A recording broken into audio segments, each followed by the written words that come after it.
Pensemos en una fecha, 30 de junio de 1934. Esa madrugada, Alemania vivió uno de los episodios más brutales y decisivos de su historia. Un punto de inflexión que iba a cambiar para siempre la naturaleza del poder nazi. La situación es tremenda. En apenas unas horas, el líder de un país da la orden de ejecutar una purga sangrienta. Pero no contra enemigos externos, no, sino contra sus propios compañeros, las mismas personas que le habían ayudado a subir al poder. Esta es la historia de cómo una dictadura se cementó sobre la traición y el asesinato. Para entender cómo se llegó a este punto, hay que echar la vista un poco atrás. Estamos en 1933. Hitler acaba de ser nombrado canciller, pero su control sobre Alemania, no era ni mucho menos absoluto. A ver, es verdad que había acumulado un poder legal inmenso en muy poco tiempo, pero se enfrentaba a una desconfianza enorme. El ejército, las élites económicas, incluso gente dentro de su propio partido, lo miraban con mucho recelo. Su poder era, digamos, un castillo de naipes, y para que no se viniera abajo, necesitaba eliminar cualquier amenaza interna. Y la mayor de esas amenazas, curiosamente, venía de dentro, de las SA, las famosas tropas de asalto. Eran el músculo del partido, su fuerza de choque. Hablamos de millones de hombres, liderados por Ernst Röhm, un viejo camarada de Hitler. Habían sido la pieza clave para intimidar a la oposición y aupar a los nazis al poder. El problema es que la ambición de Röhm iba mucho más allá. Él y sus SA no se conformaban para nada. Creían que la toma del poder era solo el primer paso. Exigían una segunda revolución, con reformas sociales muy radicales. Una idea que, claro, aterrorizaba a las élites conservadoras y al ejército, que los veían básicamente como una turba fuera de control. Así que aquí teníamos todos los ingredientes para un choque de trenes. Por un lado, una milicia revolucionaria con millones de hombres. Y por el otro, la institución más poderosa y tradicional de Alemania, el ejército. El conflicto era total. Las SA de Röhm querían más y más poder, hasta el punto de que pretendían absorber al ejército regular, la Reichswehr. Para los generales del ejército esto era simplemente impensable.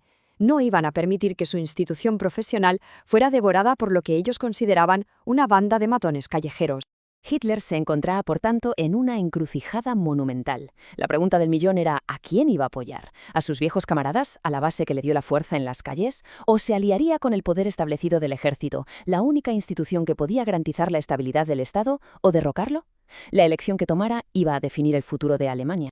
Pues bien, Hitler no eligió basándose en la lealtad, ni mucho menos. Lo hizo basándose en el cálculo estratégico más frío y despiadado. Su decisión fue sacrificar a sus propios aliados para asegurarse el poder absoluto. El plan se ejecutó con una precisión casi quirúrgica. Primero se aseguró el apoyo total de la cúpula militar. Después unió a la policía con su propia guardia personal, las SS, que estaban lideradas por el lealísimo Heinrich Himmler. Y el paso crucial fue fabricar una mentira, la idea de que Röhm planeaba un golpe de Estado. Con esa excusa, la trampa ya estaba preparada. Y así llegamos a la noche del 30 de junio de 1934. La operación, que cínicamente se bautizó como Operación Colibrí, se puso en marcha. Durante esa noche y los días siguientes, escuadrones de las SS y la policía empezaron a irrumpir en casas y hoteles por toda Alemania. El propio Hitler voló a Múnich para supervisar en persona el arresto de Röhm y otros líderes de las SA. No hubo juicios, ni advertencias, solo arrestos y ejecuciones al momento. Pero la purga no se quedó solo en las SA. Hitler aprovechó la oportunidad, como se suele decir, para hacer limpieza general. Viejos rivales políticos, críticos dentro de su propio partido, cualquiera que pudiera hacerle sombra fue aniquilado. Fue una eliminación de poder en toda regla. La verdad es que nunca se supo el número exacto de víctimas. Las estimaciones hablan de cientos de personas. El régimen, por supuesto, nunca publicó una lista oficial, lo que ayudó a crear una atmósfera de terror e incertidumbre total. El mensaje era clarísimo: nadie estaba a salvo. La sangre apenas se había secado y el régimen ya se estaba moviendo para consolidar lo que había ganado con esta masacre. Las consecuencias, claro, fueron inmediatas y cambiaron por completo el tablero de juego en Alemania. Esto que vamos a ver ahora es sencillamente escalofriante. Pocos días después, el gobierno de Hitler aprobó una ley que decía básicamente que todos los asesinatos eran legales, que estaban justificados como una medida para defender el Estado. Con este simple acto, Hitler se colocó formalmente por encima de la ley. El Estado de Derecho había muerto. El resultado fue un vuelco total del poder. Las SA, que antes eran una fuerza masiva, quedaron políticamente destruidas, aniquiladas.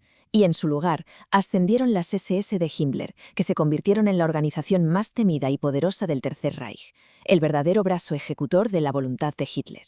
A partir de aquí, la nueva realidad era incontestable. Las SA neutralizadas, las SS en pleno ascenso y, lo más importante, el ejército, agradecido por la eliminación de su rival, prestó un juramento de lealtad personal y directa a Adolf Hitler. Ojo, ya no juraban lealtad a Alemania, sino al Führer.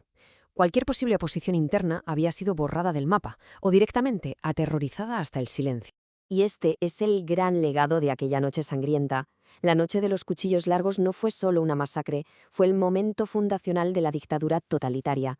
Dejó claro que no había límites, ni legales, ni éticos, ni personales, para el poder de Hitler. La violencia se había convertido en la principal herramienta política del Estado. Y todo esto nos deja con una pregunta bastante inquietante.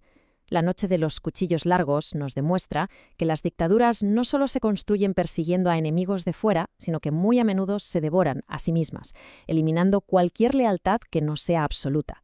Es un recordatorio de cómo la violencia, una vez que se desata como herramienta de Estado, abre la puerta a un poder sin ningún tipo de límite.